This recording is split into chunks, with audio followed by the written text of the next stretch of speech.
to introduce my colleague, Minority Leader Emily Virgin. Is it Minority Leader Representative? There's too many words. Yeah, okay. She represents House District 44, which is in the heart of Norman. And we had a little Bedlam bet going this last week. And basically, whoever lost the game last Saturday picked up the tab for cheese fries at Eskimo Joe's. So that's where we're going after this. So I get to earn that. So that's pretty good.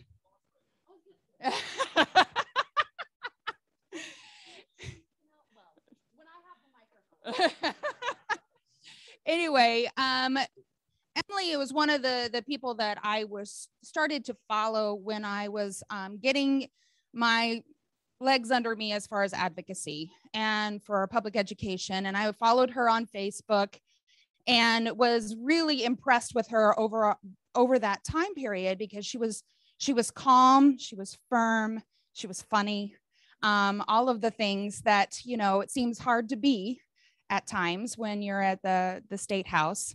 And when I won my election in 2018, she was the minority leader. And so she has been my leader ever since being in the House, and she's been wonderful to work with. And so I'm really looking forward to her presentation today. So let's welcome her.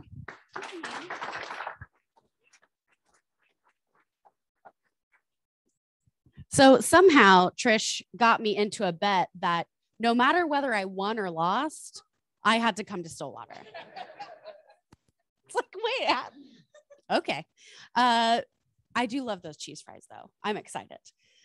So the comment about Bedlam, you know, in a normal time, that's fine. But you have to understand, we're like in a time of mourning this week in Norman. I think work productivity is just in the toilet.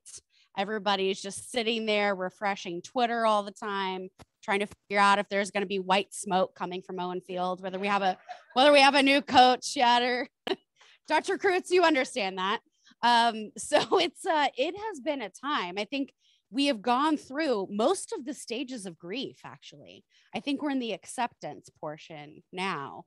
We're see how many of our players are gonna leave.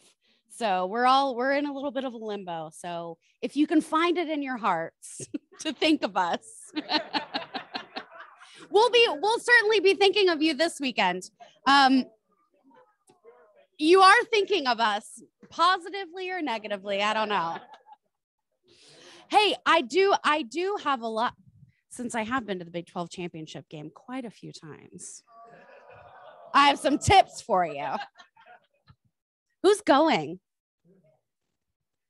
Oh yeah. If you've been to AT&T Stadium, AKA Jerry World, you know it's an amazing place to watch a football game. So you'll have a great time. The beer is pretty expensive, so you know, maybe up your budget a little bit. But I will say on the cheese fries, back to the cheese fries, I will be paying for said cheese fries with some winnings from Vegas. And it wasn't on the slots. It wasn't at the poker table. It was at the sports book. And one thing that I think we can all agree on is that it was wonderful that Texas lost to Kansas, right? And when I saw that 31-point spread, I said, you know what? I'm taking Kansas. And not only did they beat the spread, they won the entire game. So cheese fries on Texas, I guess. So when I was talking to Trish about what I wanted to speak about, I think she talked to Chris, and we were talking about the upcoming legislative session, which will be entertaining, as all legislative sessions tend to be. But what I thought is that since I'm terming out this upcoming year, this next session is my last session. Dr. Kreutz is like, oh my God. I know, you were one of my political science professors. Yeah. So what I thought I would talk about a little bit is what I've learned over the years in the legislature, and maybe say some things that are probably unpopular opinions for a Republican or a Democrat, but things that I think I have the luxury of saying at this point. So, number one, term limits are bad. And what I've, my Sooner fan back there, she's gonna, no? I'm sorry. Please forgive me. Now she's gonna boo me. So I was talking to a group at the other university this morning, and they asked me what I thought about term limits. And I said, well, it served its purpose, I guess. It served a purpose. Yeah, one purpose. It got rid of one guy, and it certainly accelerated the party shift in Oklahoma. But I think what is lost when we think about term limits a lot is that it doesn't just get rid of legislators who have been there for 12 years. That power is going to go somewhere. The power of the legislator, the power of the long-standing member is going to go somewhere. And for the most part, that goes to people who aren't elected. That goes to people in bureaucracy, people in state agencies, people on legislative staff. That's where all the institutional knowledge goes. And that's where all of the experience goes. And that's where a lot of the power goes. For example, if I have a problem with XYZ agency, let's say it's the tax commission, I go to the tax commission and I say, hey, I've really got a problem with what you're doing, and I want you to fix it. And they're going to be like, well, Representative Virgin is gone in 4 months, essentially. So why do we need to be that responsive to her? Not saying that the people at the tax commission aren't going to try to help me, but what incentive do they have? The incentive generally is the power of the legislator, the power of the purse. And so if I'm going to be leaving within the next year and everybody knows it, then that incentive is decreased. What I've seen also is that when I first was elected, I thought, man, 12 years is forever. 12 years is going to be a long time. I'm probably going to want to leave long before that. Well, 12 years has gone by really quickly.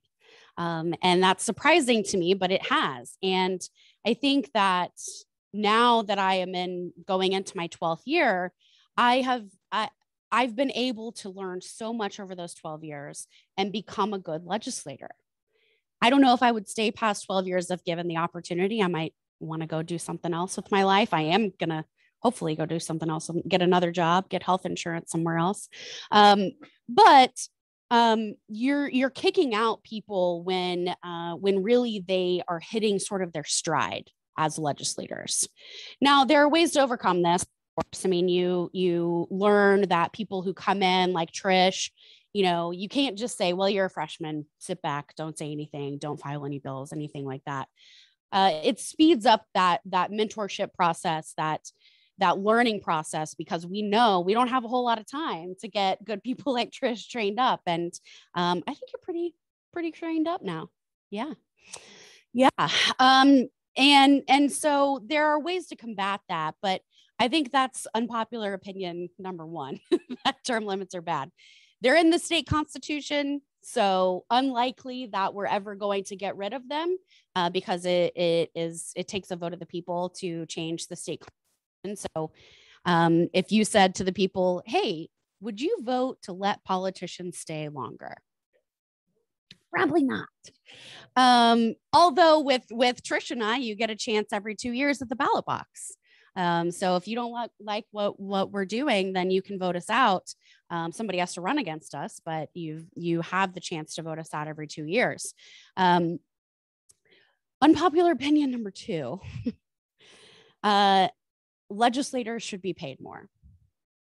There has been sort of a national conversation taking place on, and it's something that I've talked about a lot.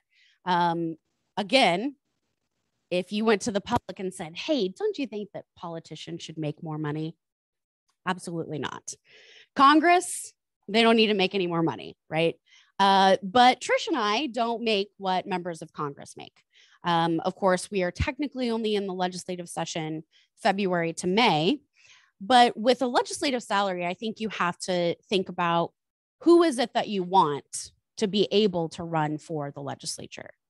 Do you want it to be anyone to be able to afford to run for the legislature, potentially give up their other career? Do you want it to be people who are sort of in the stride of their career, in their 40s, 50s? Would they want to give up that job to go make? Now it's 47,000, so it's gotten a lot better. It used to be 35. I think it was probably 35 when you ran. So it's been bumped up significantly, but you have a lot of legislatures across the country where they don't make anything. They don't get paid at all. They might have a budget for their office or their staff or something like that, but they are volunteers, much like city councilors and many mayors, right? And so it really limits who can do those jobs. You either have to be probably someone who it's your first job coming out of college. That was me. I was in law school when I got elected, or someone who may have already retired from one career and is looking for something. They have some financial security. A lot of people think, well, my spouse is able to support this, so I can go do this and make less money. So you really have to think about, do you want a body that is truly reflective of all of the perspectives and all of the economic situations? And I unfortunately think that we don't have that. It's better in Oklahoma because we are well compensated compared to other states around us and other states in the nation. But when you look at those states that it's strictly a volunteer legislature, it's difficult to see how you would get a body that is truly reflective of the people. So, questions on those two things or counterpoints? Yes. Versus the term limits, the power in the legislature is in majority leadership. I would rather see the majority leadership, speaker, pro tem, those to be under terms, because when you're in there too long, you get really good at it. Yes. Right. So, I hear that a lot. And one of the constituent concerns that I hear a lot is that members of Congress should have term limits like the state legislature does. I think when you look at why you might want term limits, it probably makes a lot more sense to have them in Congress than it does in state legislatures.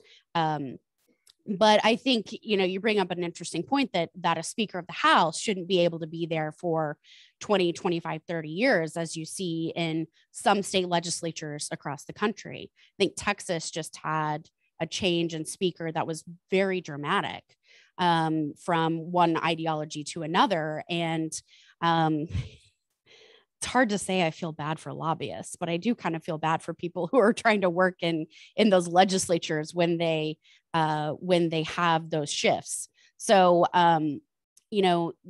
it's interesting though that you bring up legislative leadership, because that's something that I see a lot as well in terms of, because this morning I got a question of, why would I ever vote for in the minority party? Why would I do that? Why would I vote for someone who has a decreased chance of getting legislation passed, who is not going to be the chair of a popular, powerful committee? Why would I do that? For the good of my community, isn't it better for my legislator to have more power?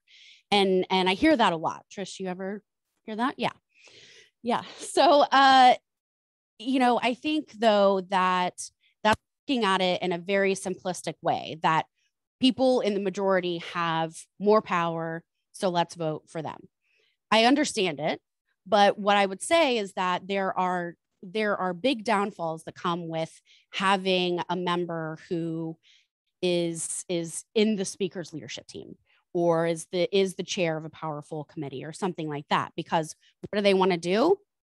They want to stay the chair of that powerful committee.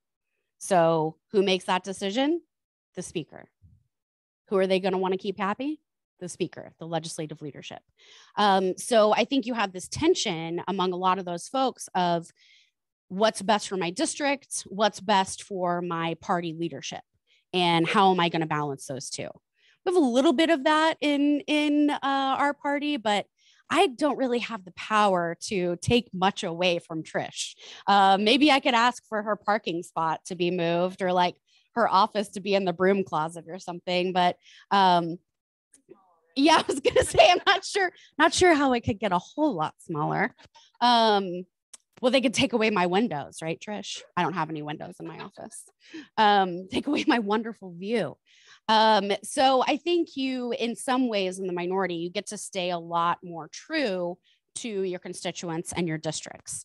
Now, there are good people serving in legislative leadership, and they're thinking their constituents too, but there's so much more pressure to fall in line, really. You have any thoughts on that? Yeah. Yes. I've been watching your face to see what you think about the things that I say. When I ran for office, that I would not promise anybody anything to get elected. Yeah. Yeah. Yep. Yeah, you have to be wary of people who are promising a lot of things, don't you? Yeah. Yeah. But in this day and age, people want those promises, don't they? They want those promises. And it takes a lot. I think it takes a lot of courage for people who are newer to politics to say, I'm not going to make those promises. I'm just going to do the best that I can. And I'm going to work hard. But it's much easier to say, sure, I promise you that I'm going to have a 100% rating with whatever group it is that the person cares about.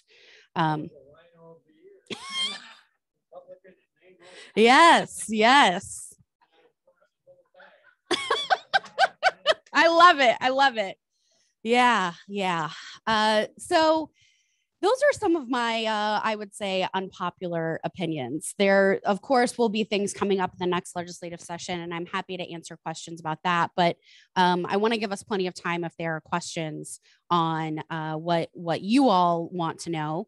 But I do want to say that I am very, very thankful for the representation that you have elected here in Stillwater. Representative Ranson could not be harder working or more committed or more dedicated to her community. And so thank you for sending her to the state capitol.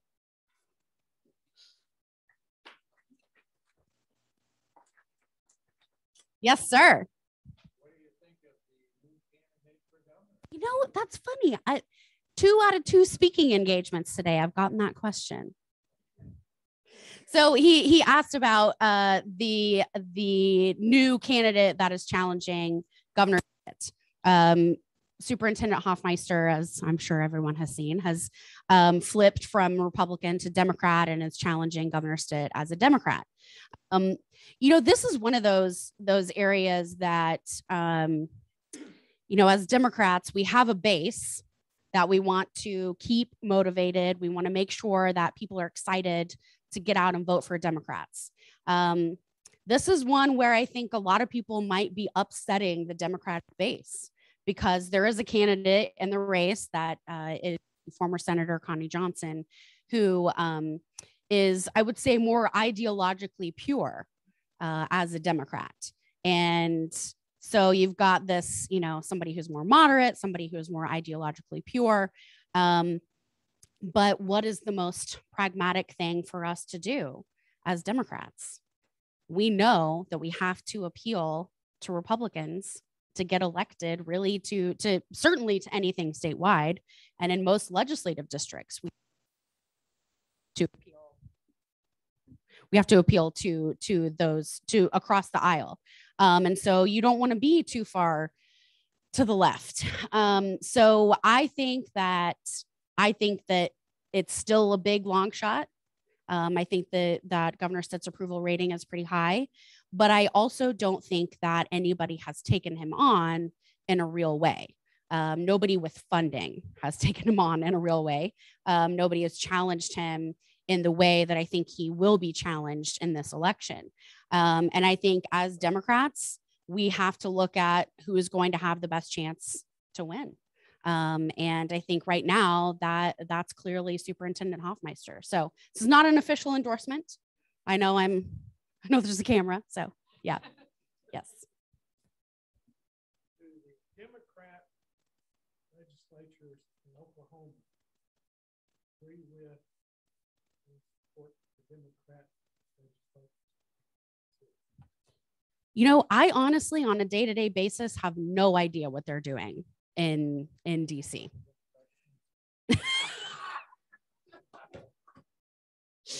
You know, we get painted it with the same broad strokes. I don't ever talk to anybody in DC. I certainly have never talked to or met Speaker Pelosi, even though a lot of people think that I've, take my cues from her. But we are, I think it's safe to say, very different than what you see at the national level. And I think both sides are very different than what you see at the national level. It just happens that in Oklahoma, in a heavily Republican state, you're thinking, oh, those dirty Democrats are the same as they are in DC. In a lot of blue or purple states, they're saying, oh, those Republicans, they're the same as Trump. It happens there. The party that is in power is trying to say, oh, that other party is just like DC. There are a few reasons why we're very different, Republicans and Democrats in Oklahoma. Number one, state legislatures are just set up differently. And so we have to behave differently in order to just conduct our business. We actually see our Republican colleagues on a daily basis when we are at the Capitol. We are on the floor talking to them, having conversations, trying to get bills passed, actually listening to each other debate. John Talley is my favorite person during debate because he looks at me and he listens. And that's pretty rare in DC, I'm sure. I mean, it's sort of rare in Oklahoma, but we at least have to respect each other because we see each other. And if you just went on CNN and said, that guy's a POS, like, then you're going to run into him and his wife at church. Like, no, that's not how it happens here. So I think the civility is at a much higher degree at the state legislative level.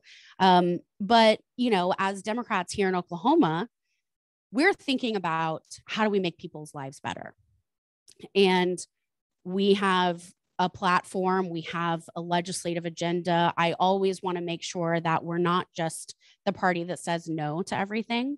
We have to say not just no, but what we would do instead. And so we propose our own budget, we propose our own legislation to make sure that we are proactive in saying what we're for, not just what we're against. So when we think about those things, we think about a lot of economic policies. We talk a lot about how people who make less pay a much larger share of their income in taxes in Oklahoma, one of the worst states in the union for that. So we would like to change our tax system to be a more fair tax system. And in doing so, fund core services in a better way. Our education system, always of concern. Higher ed, I know in Norman, it's very important. And in Stillwater, it's very important. And I know that OU, we are at less than 20% state funding now as a public university. I don't know what it is at OSU. But it's getting to be pretty low. How much longer are we truly a public institution? Tuition, things like that. So we talk about a lot of those things. My job is to figure out how to say those things in a way that breaks through all of the rhetoric. And I don't have the perfect answer, but I promise you, we're pretty different. Thank you. Yes, sir.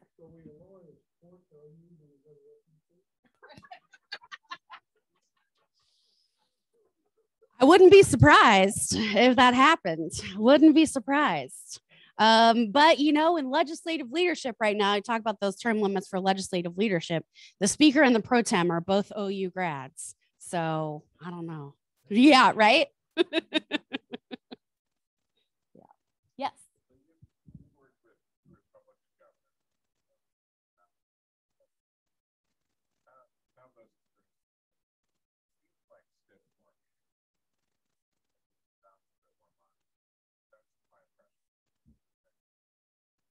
Yeah, I think that's accurate. I think that Governor Stitt has been more active in having a legislative agenda.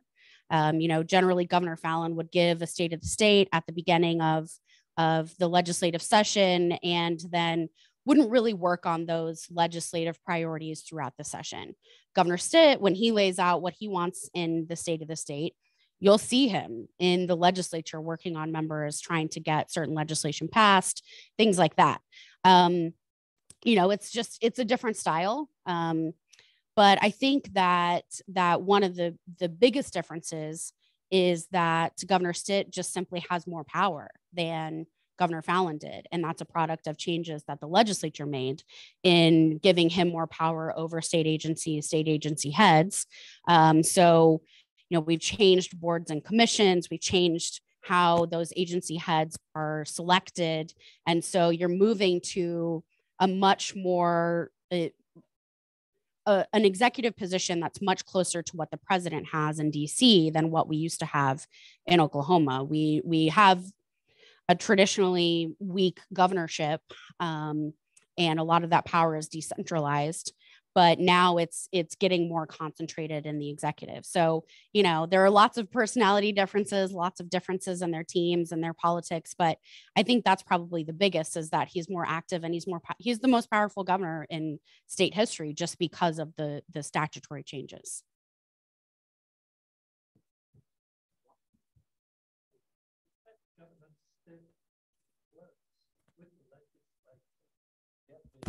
Did I say that?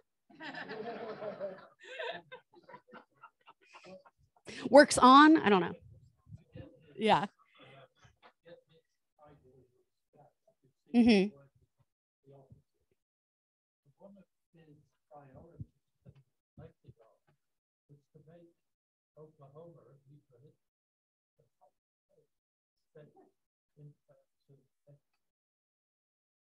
I don't see any progress whatsoever.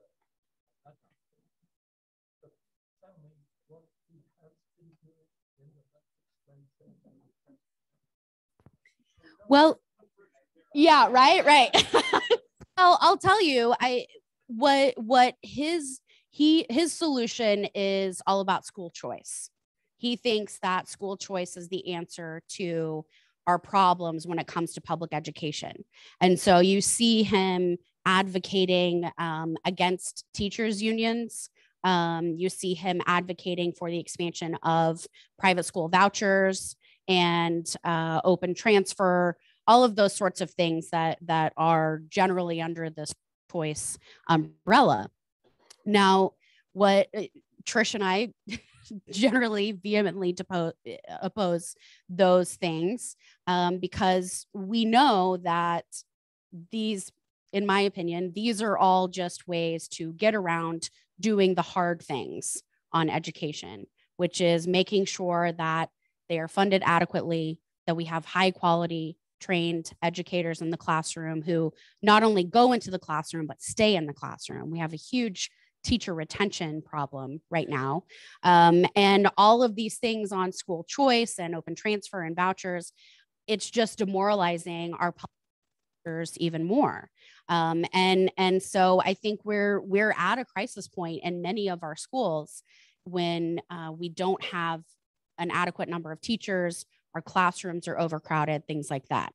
And so I think that in his eyes, he's been a great success on education because of these school choice measures, but you're not seeing indicators go up in terms of what our students are doing and performing and their success. I think that one of the bipartisan areas of agreement in terms of education is that we need more resources in schools for kids who are experiencing trauma at home. And if we can take care of those kids and get them to a place where they can learn, then they've got a higher chance of succeeding in school. The teacher actually feels like and can get through to them rather than just taking care of their basic needs like food and clothing and housing and things like that. If we can get all kids to that base level where they can learn, we can do a lot of good in Oklahoma, but there's a lot of work to be done on that issue.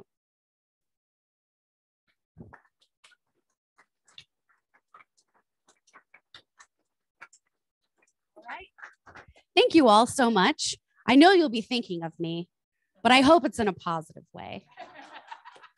And hey, I do hope you win this weekend.